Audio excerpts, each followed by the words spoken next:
మనతో పాటుగా స్టూడియోలో సీనియర్ జర్నలిస్ట్ సత్యమూర్తి గారు ఉన్నారు. వారిని అడిగి కొన్ని వివరాలు తెలుసుకుందాం. నమస్తే సార్. నమస్కారం అండి.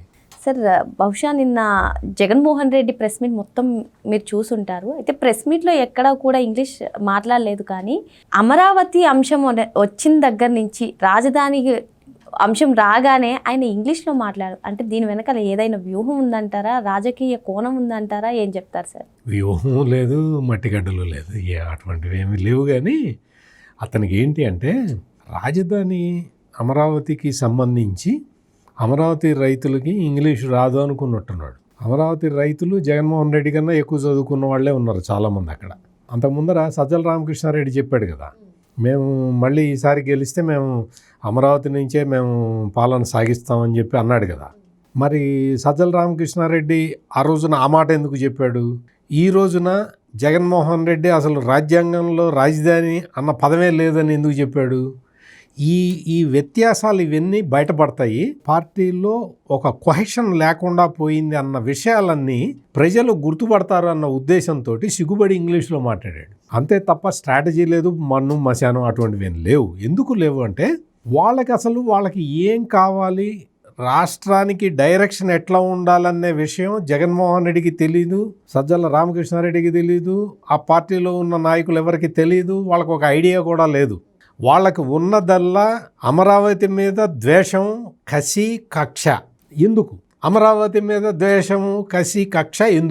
ఎందుకు అంటే అమరావతిని చంద్రబాబు నాయుడు స్టార్ట్ చేశాడు కాబట్టి అది రాకూడదు, అంతే.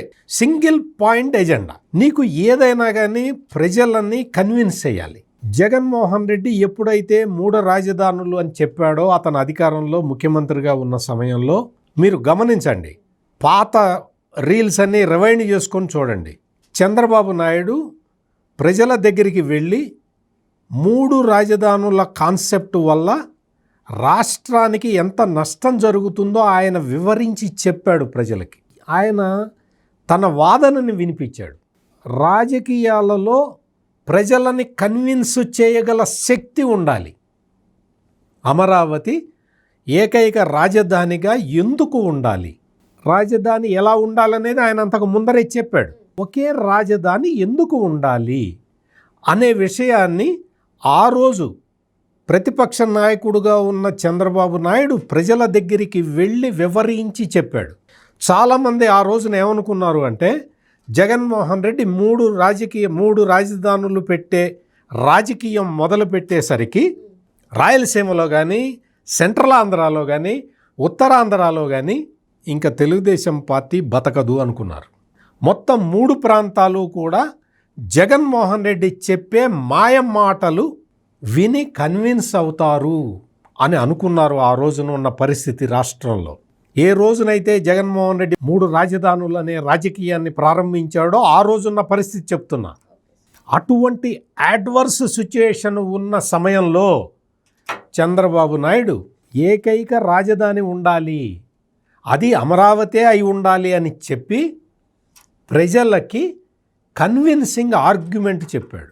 మీరు జాగ్రత్తగా గమనిస్తే ఆ రోజు చంద్రబాబు నాయుడు ఫస్ట్ వెళ్ళి కర్నూలుకి వెళ్ళి చెప్పాడు. మీరు కర్నూలుకి వెళ్ళి అమరావతి రాజధానిగా ఉండాలి, ఆ అవసరం ఏంటి అన్న విషయాన్ని కర్నూలులో వివరించి చెప్పాడు.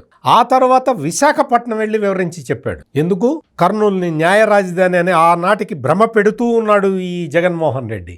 విశాఖపట్నం మొత్తం అక్కడికి వెళ్ళి నేను పరిపాలన కార్యకలాపాలన్నీ అక్కడి నుంచి చేస్తానని చెప్పి ఆ ప్రాంత ప్రజల్ని మోసం చేస్తూ ఉన్నాడు.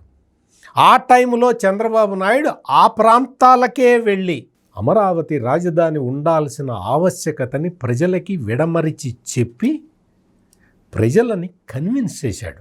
ఇక్కడ ఒక్క అంశం సార్, మీ విశ్లేషణతో చంద్రబాబు నాయుడు గారికి జగన్కి ఉన్న తేడా కరెక్ట్గా అర్థమవుతుంది సార్. ప్రజల్ని కన్విన్స్ చేయడం, ఏ విధంగా చెప్పాలో చంద్రబాబు గారు చూస్తున్నట్లయితే, జగన్మోహన్ రెడ్డి ఆయన భ్రమలోనే ఉన్నారా? అంటే 3 రాజధానుల అంశం ప్రస్తావించినప్పుడు కానివ్వండి, లేదంటే ఇప్పుడు చేసినటువంటి కామెంట్స్ని కానివ్వండి, వీళ్ళిద్దరి మధ్య తేడాని ఏ విధంగా చూడాలంటారు? నువ్వు 3 రాజధానులు అన్నావు కదా జగన్, దానికి కట్టుబడి ఉండు, ఇప్పటికీ దానికే కట్టుబడి ఉండు. నిన్ను అప్రిషియేట్ చేసేవాళ్ళు ఒక 10 మంది అన్నా వస్తారు. కానీ అలా లేదు కదా సార్ ఆ పార్టీలో. నువ్వు 3 రాజధానులు అని కరెక్ట్గా ఇప్పటికీ నువ్వు చెప్పలేకపోతున్నావు. ఓడిపోయిన తర్వాత నువ్వేం చెప్పాలి? నేను 3 రాజధానులకు కట్టుబడి ఉంటాను అని చెప్పు. ఒక 10 మంది అన్నా నిన్ను అప్రిషియేట్ చేసేవాళ్ళు ఉంటారు. నువ్వు 3 రాజధానులు అని అధికారంలో ఉన్నప్పుడు చెబుతావు, పడిపోగానే మాట మారుస్తావు. నీ సజ్జల రామకృష్ణారెడ్డితో ఒక మాట చెప్పిస్తావు, నీవు వైవి సుబ్బారెడ్డితో ఇంకో మాట చెప్పిస్తావు, నీకు విజయసాయిరెడ్డితో ఇంకో మాట చెప్పిస్తావు. నీ పార్టీకి స్టాండ్ లేదు. నువ్వు రాయలసీమకి నువ్వు కర్నూలు న్యాయ రాజధాని చేస్తాను అని చెప్పావు.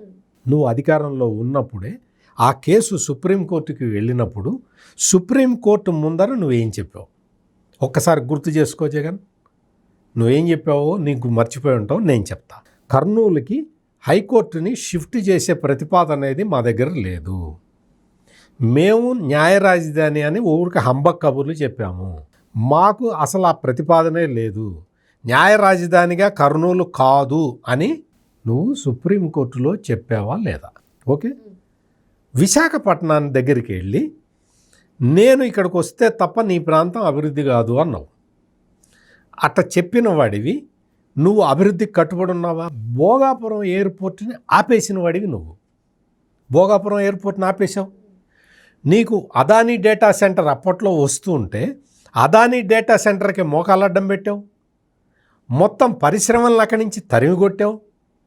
ఇన్ని పనులు చేసి నువ్వు చేసిందల్లా ఏంటంటే ఋషికొండ మీద నీ ప్యాలెస్ కట్టుకున్నావు అంతే.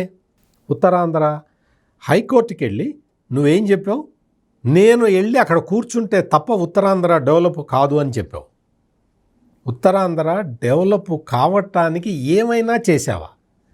చంద్రబాబు నాయుడు అక్కడ మిలీనియం టవర్స్ అని కడితే సాఫ్ట్వేర్ ఆఫీసుల కోసం దాన్ని కూడా అందులో నుంచి కంపెనీలు ఎళ్ళగొట్టి దాన్ని ఆక్యుపై చేసుకున్నావు. మొత్తం విశాఖపట్నం చుట్టూతో ఉన్న ల్యాండ్స్ అన్నీ కబ్జా పెట్టుకున్నావు.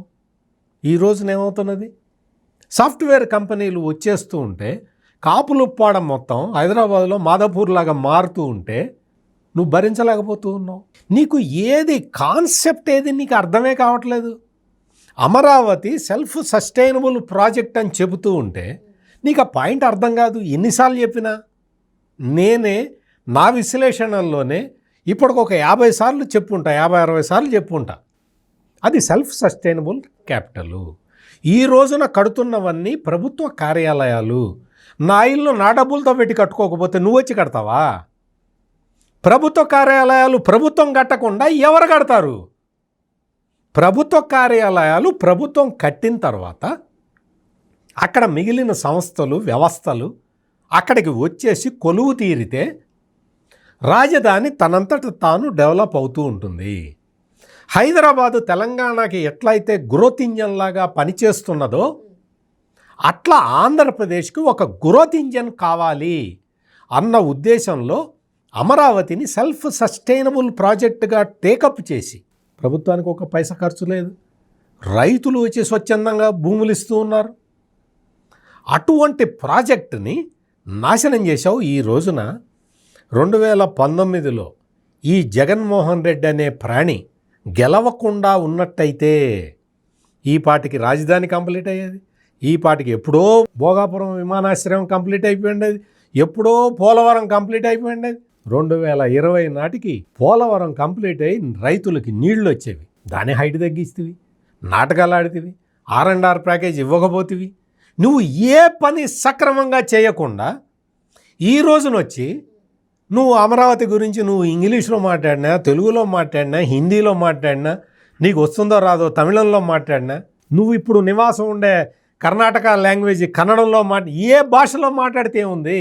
నీకు చిత్తశుద్ధే లేదు. నువ్వు ఇంగ్లీష్లో నువ్వు మాట్లాడిన మాటలు అమరావతి రైతులకి అర్థం కావనుకుంటున్నావు. నువ్వు ఈ రోజున అమరావతి రైతుల్ని రెచ్చగొట్టాలని ప్రయత్నం చేస్తూ ఉన్నావు. డ్రైవర్ లైక్ అమరావతి రైతులు 2వ విడత భూ సమీకరణ మొదలు పెడితే మొదటి రోజే 400 ఎకరాలు ఇచ్చారు.